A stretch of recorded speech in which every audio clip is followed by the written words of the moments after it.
looks good, actually. No, you don't look that good. Look how the light is nice. Fix your beard. Get some nose hairs coming out there. Out of my ear? Good morning, good morning.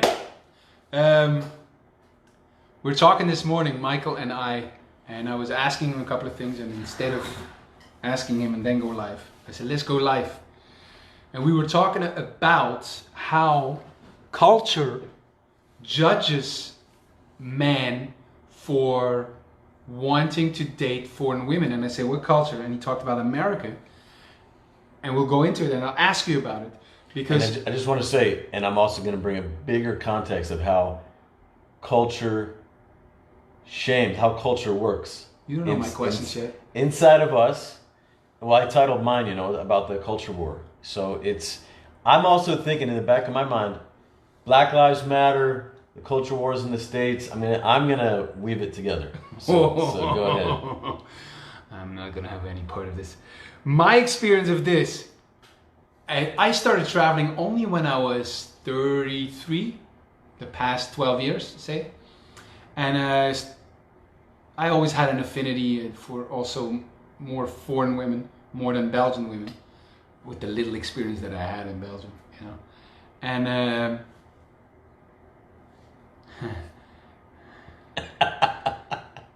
good, nonetheless, as for your mom. And how to do what? That's right. And who are you gonna please with that? Me. But and then I started traveling, like the last 12 years, and I met a lot of foreign women, and it's just a completely different dating scene when I went to Romania, when I went to Bucharest, when I went to Medellin, Colombia, when I went to Tokyo, Japan. And I was like, wow, there's all these different ways of dating out there, and I feel more welcome. And why haven't I done this before? Why didn't I travel before? And as we're talking about the judgment that a culture has for dating foreign women, I was wondering, did my culture judge me for dating foreign women? And I think, no, I never saw that as an issue. What the issue was with us is that we're not really there's no stimulation of it. I didn't know that was a possibility. I didn't see that I could travel in my life. I didn't see that I could date foreign women. But then you say that in the States, it's a lot worse, that there's a demonizing or a judgment of dating foreign women. And I ask you, where do you see it? Where is this happening? Where do you feel that judgment of dating foreign women as an American man? And I wouldn't say dating foreign women, just dating foreign women, but going abroad to date foreign women, or mostly that. So if the foreign women live in the States, that's not right. That's not the deal. But I would also say that the way I see it, American culture is very you look at the culture wars going on now, and there's something in American culture where we have these high ideals about who we should be and who we shouldn't be. And there's not really, it doesn't really occur to most people to say, well, I'm not happy here with the dating scene, or with my level of freedom, or with the economic opportunities, or with the politics. I'm just going to go live in Mexico, or I'm just going to go live in Japan. Or that's interesting, because if Belgians have one thing, the great consequence of being conquered by any other country, German, Dutch, French, Spanish, Austrian, anything, we have a very much looking outside, even in the way our culture or TV is, we see all kinds of things from the States, from the East, and we get all these influences. We're just really good at bending over and just taking it. Yeah. So and So this is one of the good advantages of that, I would say, that we're not Belgian centric. Yeah, it's so interesting because, you have the European Union there. So you have, a lot of international presence there. And it's just a tiny country relative to a lot of other countries. And it's right there in, it's kind of like 3 different languages and cultures there, right? Yes. You have French, you have the Dutch or Flemish, right? And what's the other one? German. And I mean, just right there. And everyone speaks English. And everyone speaks English as well. Yes. Yeah. And then you're right next door to a bunch of other countries. So, for you guys going to England or Scotland or something, that's like someone who lives in Texas going to Utah. It's not that far away. And but for Americans, it's all one country, and it's not so different. And I think there's I grew up Mormon, and oftentimes you would see the people with the strongest most defensive belief are the converts, the new people that are like, they have less like groundedness in it. So like they really hang on to it. And I think you also see this with like, you see some of these, there's been in America, there's been these 2 white people who they've pretended to be black. And they were some of the ones fighting the hardest for black people's rights. Rachel Dolezal and this founder of this one of the leaders of the Black Lives Matter movement. How does one pretend to be black? Well, I'm thinking Ali G, Yeah. Is it because I'm black? Is he like... So I see a white guy a way of... One was a male, one was a female. Yes. They're not related. But they just did their hair in a certain way. I guess they acted in a certain way. They really made an extra effort to take up black issues. Okay. And they just act black or what? Well, yeah, I guess. And so, but my point is that America is very young. We're all converts to America in a way. Yes. We've kind of all just come there. We all want to fit in. And so, and people are so quick to leave their culture behind, leave their language behind, leave their traditions behind to blend in. Yes. And so you have this dynamic where it's more aggressive. It's more, and it's also, I think, a Protestant thing, but I tie this in as well. The Protestants, I'm lost. When they left the Catholic religion and they said, okay, we have, you try to establish a new authority for a new church. Protestant religions are constantly splitting and creating new religion, new church, new one. And for me, I see this in part as a reflection of, and they're also very much like, if you disobey a little bit, like you're cast out. Mm-hmm. It's a very kind of fragile group because it doesn't have the long tradition of the Catholic Church, for example, that has that longer sense of authority, like going back to Jesus and all that kind of stuff. It's a much more fragile claim to authority. So the beginning, as soon as it begins challenged, then you ostracize the people who are challenging it. Okay, and you say that's what's going on with the States too. Yes. It's still forming, let's say, the American identity. And in the forming of the identity, the border control is so important. It's like in the protection of the borders that your identity becomes clearer. And so there are a lot more, because they don't have the history, they got to work on it. So we got to do a lot of border control. So if I feel that you're in any way against me, or you're not 100% agreeing, you're against me. And so it's a lot more antagonizing energy. Yeah, your identity is more fragile. Yes. And so you're a lot more combative and a lot more quicker to cast someone out. And so in that, so a lot more antagonizing to what could be not part of you, or what could be not 100% part of you. And so therefore also a quicker judgment of what is strange, what is different, what is outside. And so a quick judgment of those men that are apart from your culture and that would dare to go and look elsewhere for more happiness and welcoming, something like this? Yeah, well, I think it's a factor in how America is, and you see the culture wars going on over there right now. But let me just say that, I mean, there are many cultures that judge the local people for dating outside of their race or outside of their nationality. I mean, I think actually most countries, especially once you leave like Western, the West, the US, Canada, Australia, Western Europe, even there's a lot of people in there who, regardless of what color they are, or religion, you have different religions and some families that are a certain color that don't want you to date outside of the race or the religion. More homogenous a culture is, more xenophobic it is. Less you have strangers, more you have fear of strangers, and racism. In Belgium, it's funny that the most racist party, starts and has its stronghold in the place where there are the least amount of foreigners. Yes. So let me bring this up as a solution.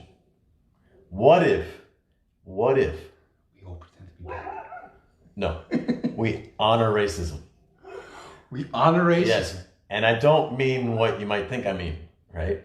What? But we honor that people have different prejudices, different desires, different ways of living.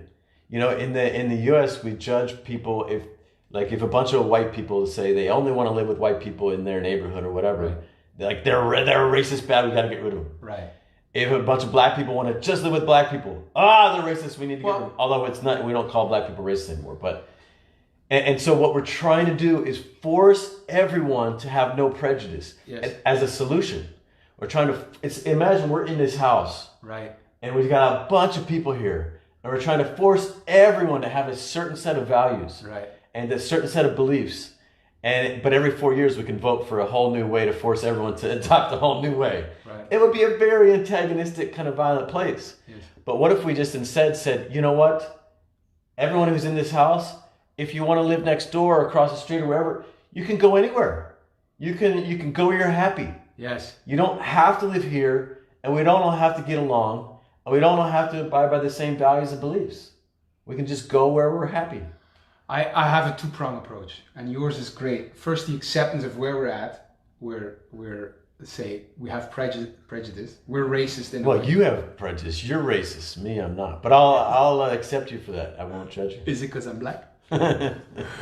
Two-pronged approach. This, you accept that it is a natural thing to be racist, to have prejudice, and to think I'm better than the other. And just to clarify, because there's a lot of different ways of thinking about racism, but I think what we would say is to have a bias, to have a prejudice, to have preferences that the judgment is normal. It is a way how we navigate things, how we know. But you got to be ready to suspend that judgment. And here's the second part of the two-prong approach. I just thought of it this morning. What if we forced all our young adolescents, before they become real citizens, before they get married, before they start a career, before they buy a house, you have to go 1 year obligatory travel. You have to get out of the country, see what's out there, and then you can come back, and you can choose to live in America or not. You don't have to come back, and which, because of course, I totally detest the forcing part, but I love the idea. And I think it's a good idea in terms of a family or a community. And the Amish do this as well. We were talking about this morning. How you grow up Amish, and then I forget what they call it, but at a certain age, they send you away. You go live in the world for a year with the worldly people. You can do whatever you want, sleep with people, have drugs, whatever. And then you have a choice. You can come back and commit to the Amish way of life and join the community, or you can stay out and be free. I think it's incredible. It's a great idea. What if America does that? I think it's a great thing. Yeah, I think. And because what I've seen is like that, nothing has changed, has taken away my judgments more away than traveling. You're like, well, yeah, there's so much out there. There's so many different ways of looking at things. It's just, what are we thinking? Yes. And you learn to walk other people's shoes, and it's impossible to hate someone when you know them better. It's impossible. And that's what travel does. It can also make it a lot more likely you live it long enough. And, with some people. I didn't know that I hated you so much. Yes. Well, now you do, so you can leave. Go travel, okay? Go back to my country. So, a two-pronged approach. I like this. We're accepting racism as a natural way of dealing things. We legalize racism. And we honor racism. Honor racism. And young adults are pushed out of the nest, have to travel for a year. And then they can come back, make choices to live there, to work there, to marry there. Of course, we're we're exaggerating a little bit when we say honor racism, but honoring that people have different beliefs, desires, ways to live their life, different biases, different prejudices. Why can't we just let people live how they want? And the idea being then, they don't feel forced. We're not all feeling forced by each other and judged by each other to conform, to obey, to change. And then there's far less aggression, far less animosity. And what has to go along with it is this, for example, in America, every 4 years, we all vote and the majority gets to force a minority to adopt their new ways of life. We should get rid of that. Let people, let people form their own, let people be governed by the people that they want to govern them. More like a Native American kind of a thing where, an authority is not someone on the top forcing everyone else to do their bidding. Like right now, I had a topic like 2 minutes ago, and it's I'm bringing it anyway. What honoring does is the opposite of how we do our discussions, which is right or wrong. It's right or wrong, and that's how we discuss. You're right, I'm right, you're wrong, and honoring is the opposite of that. So I honor when you're wrong. Instead of saying, "Oh, your racism is wrong," which is also a judgment. As much as the racism is a judgment, you're judging the judger. There's no way out of that. You cannot judge each other out of an argument. The only way is to honor, which means not saying honoring doesn't mean it's right to be racist. No, it means what does it mean to be racist, and where does it come from, and like that is the starting point, and to not judge it for right or wrong. So honor racism, go on a year sabbatical. Well, go travel. The way that finishing it. The way the way that culture works is through shaming. And what it is, it's the threat of being ostracized. It's the threat of being cast out. So if I'm judging you as racist or as whatever, the threat is very much a survival threat. It's the first step is the way I look at you and the way I start talking about you to the other people. And I could potentially have violence enacted towards me if you guys are shaming me and talking about me, or kicked out of the community. And these are very much like a survival threat. And this is, I could talk so much about this, but the U.S., we honor free speech, whereas many other cultures, they honor like not shaming and humiliating people in public. And these two are kind of at war. And because we're such proponents for free speech, this is another great factor in why American culture is so aggressive and divided.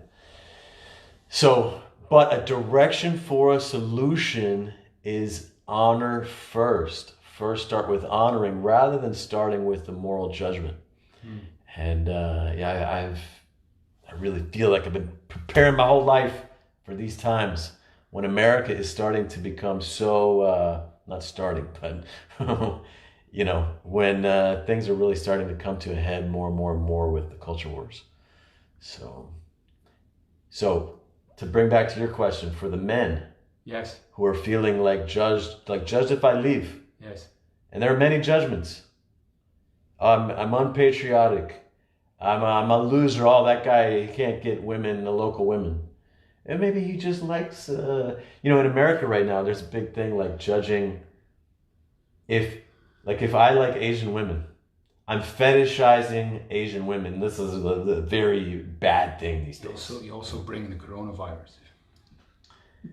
If I date Asian women, and that's a stretch. That's a stretch for a funny joke. Okay, so we might be losing the conversation here. Bring it back. So American men are judged for it.